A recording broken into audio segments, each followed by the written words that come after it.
सभी को राधे राधे। संस्कार संस्कृति चैनल में आप सभी का फिर से हार्दिक स्वागत है। सावन महात्म्य के शिव पुराण के 5वें अध्याय इस प्रकार है। बिंदु का पिशाच योनि से उद्धार।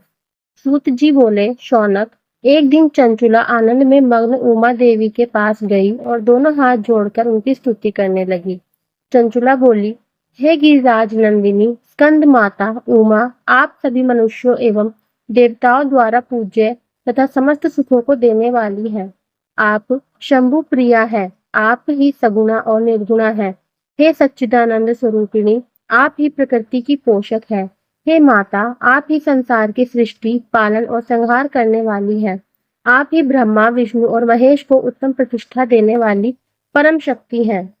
सूत जी कहते हैं, शौनक, संधि प्राप्त चंचुला इस प्रकार देवी की स्तुति कर शांत हो गई। उसकी आंखों में प्रेम के आंसू उमड़ आए। तब शंकर प्रिया भक्त वत्सला उमा देवी ने बड़े प्रेम से चंचुला को चुप कराते हुए कहा, सखी चंचुला, मैं तुम्हारी स्तुति से प्रसन्न हूँ। बोलो, क्या वर मांगती हो? चंचुला बोली, हे गिरिराज कुमारी, मेरे पति बिंदु इस समय कहाँ हैं? उनकी कैसी हुई है, मुझे बताइए और कुछ उपाय कीजिए ताकि हम फिर से मिल सके। हे महादेवी, मेरे पति एक शूद्र जाति वैश्य के प्रति आसक्त थे और पाप में ही डूबे रहते थे। गिरिजा बोली, बेटी, तुम्हारा पति बिंदु बड़ा पापी था।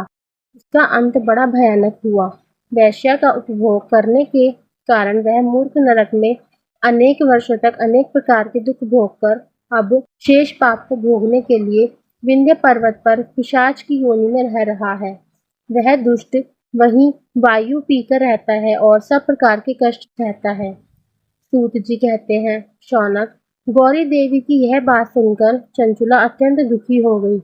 फिर मन को किसी तरह स्थिर करती हुई दुखी हृदय से माँ गौरी से उसने एक बार फिर पूछा, हे महादेवी, मुझ पर कृपा कीजिए और मेरे पापी पति का अब उद्धार कर दीजिए। कृपया करके मुझे वह उपाय बताइए जिससे मेरे पति का उत्तम गति प्राप्त हो सके। गौरी देवी ने कहा, यदि तुम्हारा पति बिंदु शिव पुराण की पुण्यमयी उत्तम कथा सुने तो वह इस दुर्गति को पार करके उत्तम गति का भी भागी हो सकता है। अमृत के समान मधुर गौरी देवी का यह वचन सुनकर चंचुला ने दोनों हाथ जोड़कर मस्तक झुकाकर उन्हें बारंबार प्रणाम किया तथा प्रार्थना की कि मेरे पति को शिव पुराण सुनाने की व्यवस्था कीजिए। ब्राह्मण पत्नी चंचुला के बार बार प्रार्थना करने पर शिव प्रिया गौरी देवी ने भगवान शिव की महिमा का गान करने वाले गंधर्व राज तुम्बुरु को बुलाकर कहा, तुम्बुरु, तुम्हारी भगवान शिव के प्रीति है। तुम मेरे मन की सभी बातें जानकर मेरे कार्य को सिद्ध करते हो। तुम मेरी इस सखी के साथ विंध्य पर जाओ, वहाँ एक महाघोर और भयंकर पिशाच रहता है। पूर्व जन्म में वह पिशाच बिंदु नामक ब्राह्मण मेरी इस सखी चंचुला का पति था। वह वैश्यगामी हो गया। उसने स्नान संध्या आदि नित्य कर्म छोड़कर अपवित्र रहने लगा। क्रोध के कारण उसकी बुद्धि भ्रष्ट हो गई। दुर्जनों से उसकी मित्रता तथा सज्जनों से द्वेष भाव बढ़ गया था। वह अस्त्र शस्त्र से हिंसा करता, लोगों को सताता और उनके घरों में आग लगा देता था। चांडालों से दोस्ती करता वह रोज वैश्य के पास जाता था। पत्नी को त्याग कर दुष्ट लोगों से दोस्ती कर उन्हीं के संपर्क में रहता था। वह मृत्यु तक दुराचार में फंसा रहा। मृत्यु के बाद उसे पापियों के भोग स्थान यमपुर ले जाया गया। वहां घोर नरकों को सहकर इस समय वह विंध्य पर्वत पर पिशाच बनकर रह रहा है और पापों का फल भोग रहा है। तुम उसके सामने परम पुण्यमयी पापों का नाश करने वाली शिव पुराण की दिव्य कथा का प्रवचन करो। इस कथा को सुनने से उसका हृदय सभी पापों से मुक्त होकर शुद्ध हो जाएगा और वह प्रेत योनि से मुक्त हो जाएगा। दुर्गति मुक्त होने पर उस बिंदुग नामक पिशाच को विमान पर बिठाकर तुम भगवान शिव के पास ले आना।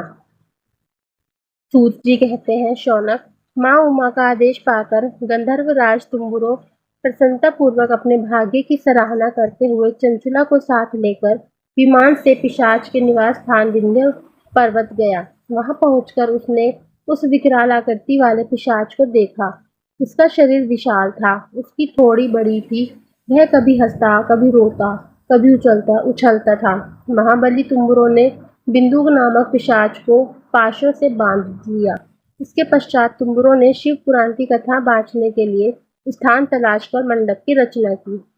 शीघ्र ही इस बात का पता लोगों को चल गया कि एक पिशाच के उद्धार हेतु देवी पार्वती की आज्ञा से तुम्बुरो शिव पुराण की अमृत कथा सुनाने विंध्य पर्वत पर आया है। उस कथा को सुनने के लोभ से बहुत से देवर्षि वहां पहुंच गए।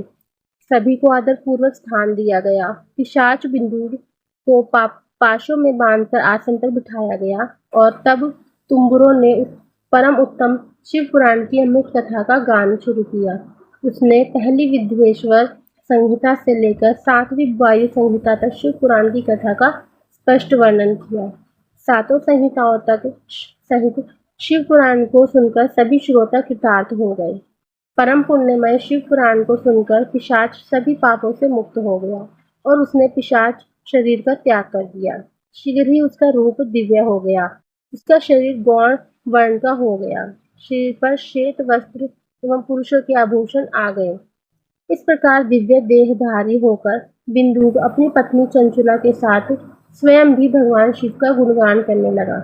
उसे इस दिव्य रूप में देखकर सभी को बहुत आश्चर्य हुआ। उसका मन परम आनंद से परिपूर्ण हो गया।